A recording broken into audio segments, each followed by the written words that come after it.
ان کے لیے ان کے متعلق صرف یہ کہا گیا تھا کہ ان کے معاشرتی اور مذہبی حقوق کی کوئی خلاف ورزی نہیں کی جائے گی، ان کے سیاسی حقوق کا کہیں ذکر تک نہیں تھا۔ ہم، اور اسی طرح اب جو صدر ٹرمپ نے یہ منصوبہ پیش کیا ہے، اس میں فلسطینی آزاد فلسطینی ریاست کے قیام کا کوئی ذکر نہیں ہے۔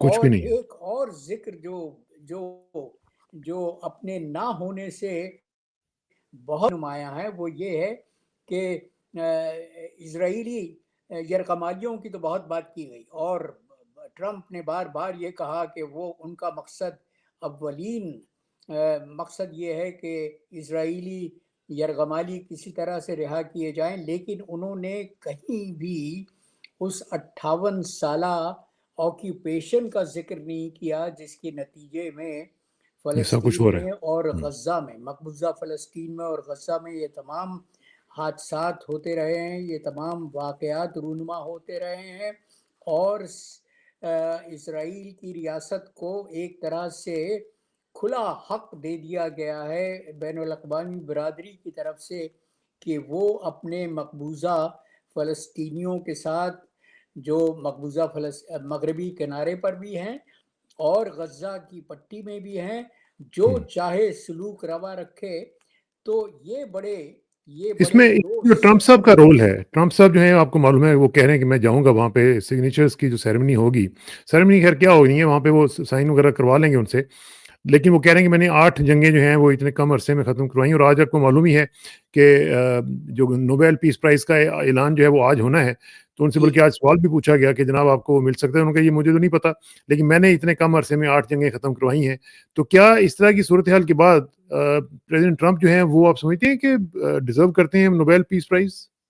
دیکھیے، ان کی تو زندگی کا مقصد اولین یہ ہے کہ کسی طرح سے ان کو نوبل کا امن انعام دے دیا جائے، اور اس کے لیے سب کچھ کر رہے ہیں۔ وہ جو تشریف لے جا رہے ہیں مصر، وہ بھی اپنے آپ کو نمایاں کرنے کے لیے، اس لیے کہ خود نمائی تو صدر ٹرمپ کا کے کردار کا کمزور ترین پہلو ہے۔ اب مثال کے طور پر انہوں نے یہ کہا کہ انہوں نے 3000 سالہ قضیے کا ایک حل فراہم کر دیا ہے۔ تو آپ دیکھیے ہاں جی، کہ یہ تاریخ سے کتنی روگردانی کی مثال ہے۔ انہوں نے کہا کہ 3000 برس سے یہ اس علاقے کے لوگ ایک دوسرے سے لڑتے آ رہے ہیں۔ اول تو یہ بیانیہ ہی غلط ہے کہ 3000 سال پرانا قضیہ ہے، اس لیے کہ ہمارا اور یہودیوں کا کوئی مسئلہ نہیں ہے۔ ہاں دیکھیے، مسلمانوں اور یہودیوں کا کوئی مسئلہ نہیں ہے، مسئلہ تو عالم اسلام کا، مسلمان امہ کا صہیونیت کے ساتھ ہے، اس لیے کہ صہیونیت وہ ایک تمام تر سیاسی تحریک ہے جس کا جنم یورپ میں ہوا، اور یہودیت کے یہ عقیدے کو استعمال کیا گیا ایک ہم، سیاسی مقصد کے لیے۔ تو بالکل یہ صحیح بات۔ کہنا کہ 3000 سال سے یہ قضیہ جاری ہے، یہ انتہائی تاریخ سے نابلد ہونے کا ثبوت ہے۔ ثبوت ہے۔ اور یہ جو دوسری بات ہم اب کرنے جا رہے ہیں اور وہ بھی بہت سیریس ہے، وہ بھی لگتا ہے کہ تاریخ سے نابلد ہونے کا یہ ثبوت ہے کہ جو پاکستان کی طرف سے آج رپورٹڈلی کابل پہ اٹیک کیا گیا ہے اور وہاں پہ دھماکے سنے گئے ہیں اور کافی کہا جا رہا ہے کہ نقصان بھی ہوا ہے۔ تو یہ جو صورتحال ہوئی ہے، یہ اس کو آپ کس طرح دیکھ رہے ہیں؟ کیونکہ اس کا تو بہت شارٹ ٹرم اور لانگ ٹرم جو ہے وہ امپیکٹ آ سکتا ہے، اور خاص طور پر اس کی ٹائمنگ دیکھیے کہ آج ہی ہم دیکھ رہے تھے کہ جو ان کے متقی صاحب ہیں، جو وزیر خارجہ ہیں ان کے افغان گورنمنٹ کے، وہ انڈیا پہنچے ہیں، جی، اینڈ جب وہ پہنچے ہیں تو یہ اٹیک کی باتیں آ گئی ہیں۔ تو یہ کیا کوئنسیڈنس ہے؟ کیا اس تو کا ثانا امپیکٹ ہوگا؟ صاحب، میں یہ ذرا تو یہ بتائیں۔ سمجھتا ہوں اس پیش رفت کو اس طرح سے دیکھتا ہوں کہ جو ہمارے پالیسی ساز ہیں، جنہوں نے اپنے آپ کو یہ حق اپنے طور پہ خود دے دیا ہے کہ وہ پاکستان کی تقدیر کے فیصلے کر سکتے ہیں، ان کی آنکھوں پہ تو یہ لگتا ہے کہ پردے پڑے ہوئے ہیں، اس لیے کہ ان کو حالات کی سنگینی کا کوئی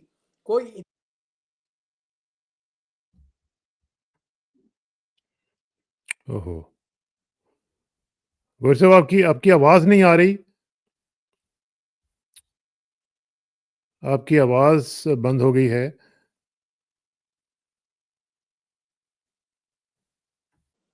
جی غوری صاحب پلیز، آپ کی آواز کٹ گئی تھی، ذرا دوبارہ بتائیے میں گا۔ یہ کہہ رہا تھا کسانہ صاحب کہ ہمارے جو پالیسی ساز ہیں ان کی آنکھوں پر پردے پڑے ہوئے ہیں، ان کو یہ اندازہ نہیں ہے کہ وہ پاکستان کو کن مشکلات کا شکار کرنے جا رہے ہیں۔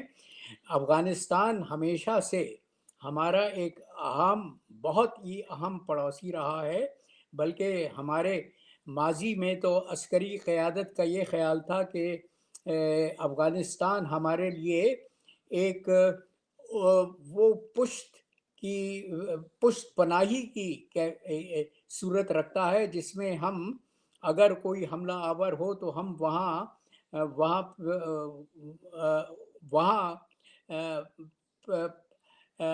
پسپا ہو کر اپنی مزاحمت شروع رکھ سکتے ہیں۔ تو یہ اب اقدام یہ جو مناظر ہیں، یہ کبھی ہم نے تصور بھی نہیں کیا تھا کہ وہ افغانستان سے اڑیں گے اور دلی جائیں گے اور وہاں پہ جا کے اپنے کاؤنٹر پارٹ سے مذاکرات کریں گے، اور عین اسی دن ہم حملہ کر دیں گے کابل پہ، تاکہ ان کو مزید امپیٹس ملے کہ وہ آپس میں تعلقات کو مزید بڑھائیں۔ تو کسانہ صاحب، المیہ یہ ہے کہ ہم اپنے قومی مفادات کو فروغ نہیں دے رہے، بلکہ دوسروں کے ایجنڈے پر عمل کر رہے ہیں۔ اور میں اس بات کو منسلک کرنا چاہوں گا اس اعلان سے جو صدر ٹرمپ نے کچھ دن پہلے کیا تھا کہ وہ باگرام کی ایئر بیس پر کو دوبارہ امریکہ کی تحویل میں لینا چاہتے ہیں۔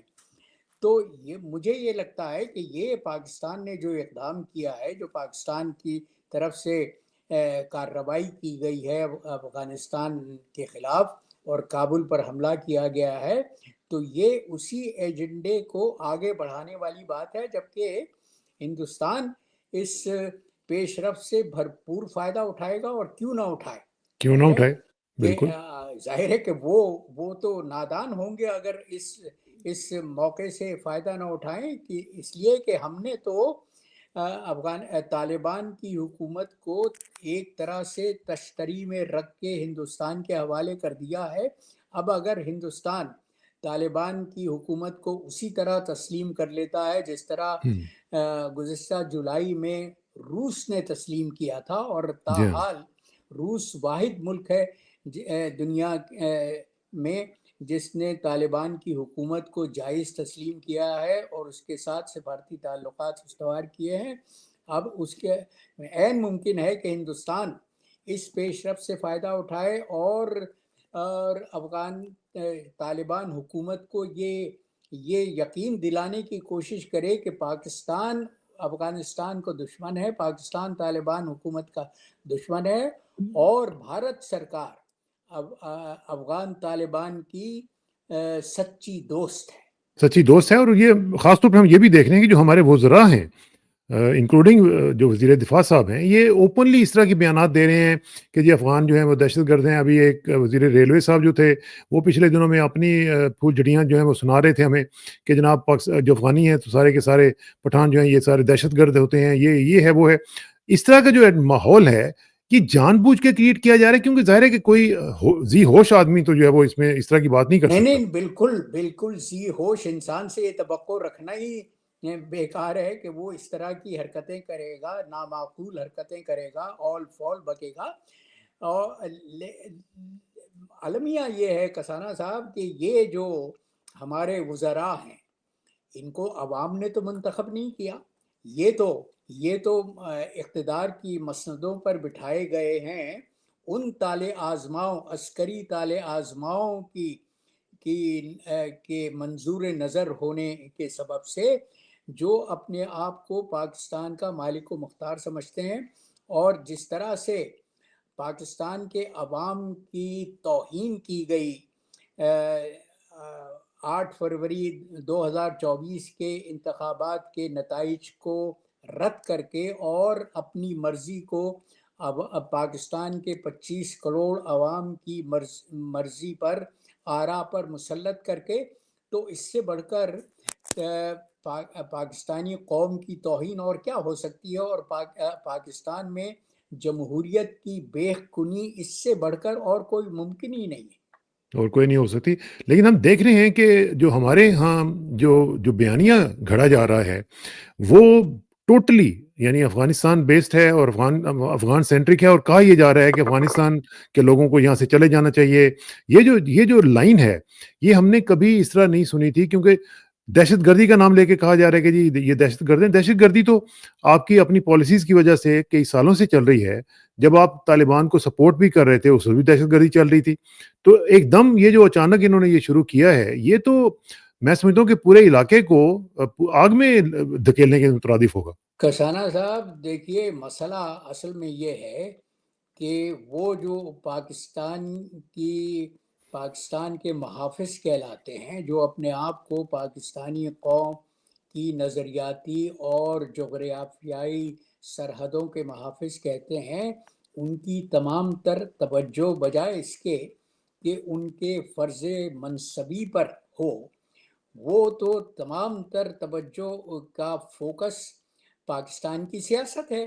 وہ تو پاکستان کے نظام ریاست کو اپنی مرضی، اپنی منشا کے مطابق چلانا چاہتے ہیں، اور یہی وجہ ہے کہ وہ جو بہت سے داناؤں نے کہا ہے، یہ قول صادق لگتا ہے جب پاکستان کی آپ مثال سامنے رکھتے ہیں کہ جو فوج سیاست میں ملوث ہو جائے وہ پھر ملک کا دفاع نہیں کر سکتی۔ بالکل اور نہیں آپ کر یہ دیکھ رہے ہیں کہ کس طرح سے دہشت گردی کی کارروائیوں میں اضافہ ہو رہا ہے، اور پاکستان کی جو 8 لاکھ کی فوج ہے وہ بے بس نظر آتی ہے ان دہشت گردوں کے مقابلہ کرنے اور میں۔ کتنی افسوسناک صورتحال ہے کہ ہمارے جو آفیسرز ہیں، ابھی کل آپ دیکھیں کہ ایک کرنل صاحب، ایک میجر صاحب، اس طرح کے جو لوگ ہیں، جو نہیں بڑے بڑے آفیسرز جو ہیں وہ اس میں شہید ہو رہے ہیں، اور ہم لوگ جو ہیں وہ صرف یہ کہہ رہے ہیں کہ نہیں جی ہم دیکھ لیں گے ان کو اور پھر ہم ماریں گے ان کو۔ اس طرح کی پالیسی سے تو میرا خیال ہے کہ مزید کام جو ہے وہ خراب ہوگا۔ اچھا یہ آپ ذرا آتے ہیں، یہ عمران خان صاحب نے بھی اس کے اوپر ذکر کیا ہے اس کا، میں ان کا آپ کو میں پیغام بھی دکھاتا ہوں۔ یہ جو گنڈا پور والا معاملہ ہوا ہے گوری صاحب، اس کو آپ کس طرح دیکھ رہے ہیں؟ کیونکہ یہ بڑا امپورٹنٹ سلسلہ تھا۔ گنڈا پور کے ساتھ کیا ہوا؟ واٹ وینٹ رانگ ود ہم؟ نہیں، وہ گنڈا پور کے ساتھ تو یہ مسئلہ آج کا نہیں ہے، جی بلکہ وہ ایک عرصے سے جو پاکستان کی اسٹیبلشمنٹ کہلاتی ہے اس کے گماشتے کے طور پہ کام کرتے رہے ہیں۔ آپ کے سامنے ان کے کردار کا پورا ریکارڈ ہے۔ بلکہ آج تو گورنمنٹ ان کو ڈیفینڈ کر رہی تھی جی کہ یہ ہم تو نہیں آنے دیں گے سہیل آفریدی کو، اور جی جی جی جی، اس سے اب تو یہ تش بام ہو گیا ہے کسانہ صاحب۔ یہ اب تک جو ڈھکا چھپا راز ایک طرح سے آپ کہہ لیں اس کو، ہاں وہ اب کھل کے سامنے آ گئے ہیں، اس لیے کہ حکومت کے وزراء کا اور حکومتی ترجمانوں کا گنڈا پور کے افعال و کردار کا دفاع کرنا، اس سے کیا ثابت ہوتا ہے؟ اس سے یہ ثابت ہوتا ہے کہ وہ پورے وقت خیبر پختونخوا کے وزیر اعلیٰ تو تھے، لیکن تحریک انصاف کی صفوں میں انتشار پھیلانے کا جو ان کو منصب سونپا گیا تھا، جو ذمہ داری سونپی گئی تھی، اس کو انہوں نے کما حقہ طور پر بجا لایا۔ اور عمران کے صبر کی میں داد دیتا ہوں۔ عمران نے پورا موقع دیا، ہاں وقت دیا گنڈا پور کو کہ وہ اپنی روش کو درست کر لیں، صحیح نہج پر آ جائیں، صحیح راستے پر آ جائیں، اور پارٹی کی صفوں میں انتشار نہ پیدا کریں۔ لیکن تنگ آ کر وہ آخر کو انسان ہے، صبر کا پیمانہ لبریز ہو جانا چاہیے تھا، بہت پہلے ہو جانا چاہیے تھا۔ پہلے ہو جانا آخر چاہیے، کو ہاں انہوں نے یہ فیصلہ کیا کہ گنڈا پور کو اب مزید برداشت کرنے کا مطلب یہ ہوگا کہ پارٹی کو بالکل ہی تتر بتر ہونے دیا جائے، منتشر ہونے دیا جائے۔ اور اس کے لیے ظاہر ہے کہ عمران خان کی سیاست کوئی اقتدار کے لیے تو نہیں ہے، وہ اس کی تمام تر سیاست کا لب لباب اور مرکز یہ ہے کہ پاکستان کے سیاسی نظام کو، پاکستان کے ریاستی نظام کو اس کرپشن سے پاک کر دیا جائے جو کرپشن گزشتہ 50 برس سے تو میں کہوں گا کہ چل رہی ہے بہت چل زیادہ، لیکن غوری صاحب بہت اس میں جو نئے چیف منسٹر صاحب جن کو نامزد کیا گیا ہے، کیا کوشچن یہ اٹھتا ہے کہ کیا عمران خان کو یہ حق حاصل نہیں ہے being the head of the party کہ جس کو چاہے وہ نامینیٹ کر دیں؟ دوسری بات یہ ہے کہ اگر انہوں نے کیا ہے تو پھر کس کے پاس یہ حق ہے کہ اس کو روکے، اور کیوں روکے؟ اور پھر یہ کہنا کہ جی یہ دہشت گردوں کا ساتھی ہے، تو بھئی کل تک تو وہ ٹھیک ٹھاک تھا، آج وہ دہشت گردوں کا ساتھی ہو گیا، اور پھر یہ کہنا کہ کور کمانڈر صاحب جو ہیں انہوں نے یہ کہہ دیا کہ ہم نہیں اس کو آنے دیں گے کیونکہ وہ دہشت گردوں کا ساتھی ہے. تو یہ پریروگیٹو جو ہے یہ کس کے پاس ہے یہ ڈیسائیڈ کرنے کا؟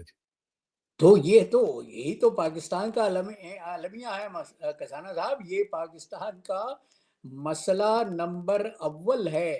سب سے بڑا مسئلہ یہی ہے کہ ہماری عسکری قیادت، جن کا کام صرف اور صرف پاکستان کی زمینی ریاستوں سرحدوں کا دفاع کرنا ہے، وہ اپنے آپ کو پاکستان کا مالک و مختار سمجھتے ہیں. وہ یہ سمجھتے ہیں، اور ان کے عمل سے یہ ثابت ہوتا رہا ہے کہ وہ پاکستان کو اپنی میراث سمجھتے ہیں، اپنا ورثہ سمجھتے ہیں، اور یہ حق انہوں نے اپنے آپ کو خود دے دیا ہے کہ وہ جو چاہیں کریں، جو پالیسی چاہیں اختیار کریں، جس کو چاہیں اقتدار کی مسند پر بٹھا دیں، جس کو چاہیں اقتدار کی مسند سے ہٹا دیں. تو یہ کھیل تو پاکستان میں اب گزشتہ 3 برس سے تو بہت ہی کھل کر سامنے آ گیا ہے. لیکن میں یہ کہوں گا کہ پاکستان کی تاریخ اس کی گواہ ہے کہ یہ کھیل گزشتہ 70 برس سے جاری ہے.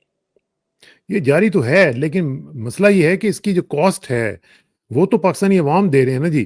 اب اس کی جو کاسٹ ہے، دیکھیں نا، نیا چیف منسٹر ہے سہیل آفریدی، وہ کہہ رہے ہیں جی اب یہ تجربہ کرنی ہے. ابھی کل تک آپ نے اس کو وزیر بھی بننے دیا، کل تک آپ نے اس کو مشیر بھی بننے دیا، پہلے اسے ایم پی اے بننے دیا.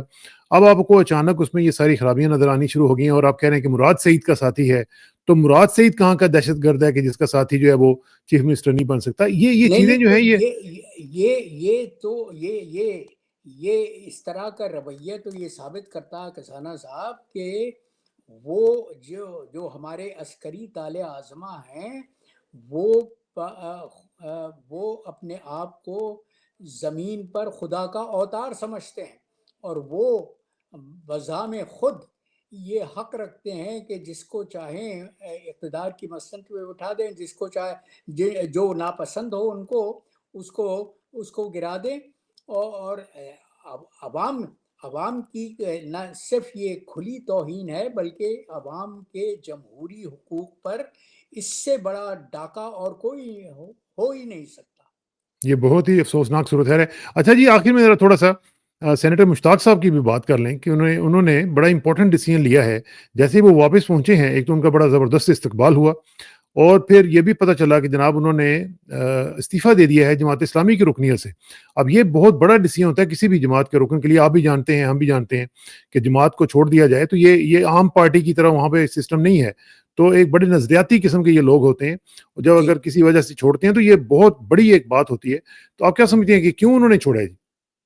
نہیں، انہوں نے اس لیے چھوڑا ہے کہ اور انہوں نے جو حامد میر کو انٹرویو دیا ہے وہ بہت جی تفصیلی انٹرویو ہے، اور اس میں انہوں نے بہت کھل کے بات کہی ہے. ان کے لیے ذاتی طور پر یہ انتہائی افسوس کا مقام ہے اور انتہائی صدمے کا مقام ہے کہ ان کی جماعت نے، جو نظریاتی جماعت ہے، جس کی تاسیس کا بنیادی نقطۂ نظر یہی ہے کہ اسلام کے جو ریاستی اصول ہیں ان کی بنیاد پر پاکستان کی ریاست کی تشکیل کی جائے. تو دیکھیے، اسلام کے بنیادی جو فرائض ہیں، جو دین اسلام کے بنیادی ارکان کہے جاتے ہیں، ان میں سب سے بڑھ کر یہ ہے کہ ظلم کے خلاف جہاد کرنا ہے. ظلم اور وہ ظلم پر خاموش رہنا بھی ایک طرح سے ظالم کا ساتھ دینا ساتھ دینا ہوتا ہے. ہوتی ہے.